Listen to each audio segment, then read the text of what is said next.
Election commission এবং সরকার এখানে খুবই দুর্বলতা প্রদর্শন করছেন।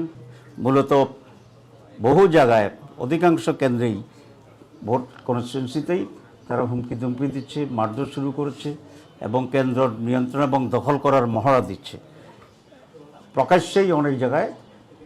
এটাই মনে হচ্ছে আজকে আমাদের প্রতিপক্ষ দলের একটা প্রধান স্ট্র্যাটেজি, যে তারা জানে যে জনপ্রিয়তার দিক থেকে জনগণের রায় পাওয়ার সম্ভাবনা কম, সুতরাং কেন্দ্র দখলেই জিতার জন্য তাদের অন্যতম প্রধান মাধ্যম, এবং এই সন্ত্রাসী কর্মকাণ্ডটাকেই তারা অগ্রাধিকার দিয়ে নির্বাচনের সকল বিজয়ের জন্য তারা অগ্রসর হচ্ছে।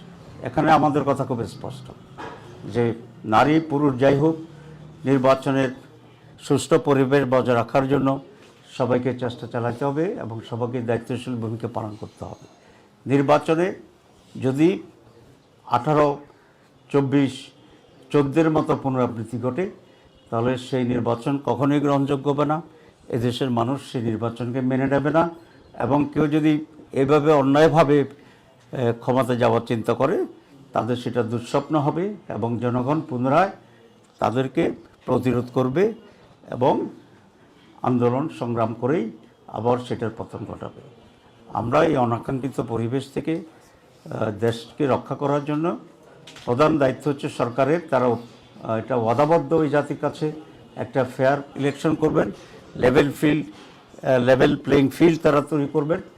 কিন্তু আমরা সেখানে ব্যাপক দুর্বলতা দেখছি। আমরা বারবার দৃষ্টি আকর্ষণ করছি সরকারের, ইলেকশন কমিশনের বিভিন্ন জায়গায় অনেক ডিসিএসপিরা প্রকাশ্যে পক্ষপাতিত্ব করছেন, আমরা সেগুলো দৃষ্টি আকর্ষণ করতেছি।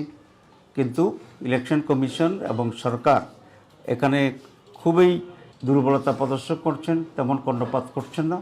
হয় সরকারের বা ইলেকশন কমিশনের একটা সুষ্ঠু নির্বাচন করার কোনো ক্ষমতা নাই, অথবা তারা ইচ্ছাকৃতভাবেই ওয়ান সাইডেড হয়ে একদিকে হেলে পড়েছেন, যেটা এই পুরা নির্বাচনকে প্রশ্নবোধক করবে এবং এক জটিল পরিণতির দিকে দেশকে নিয়ে যাবে।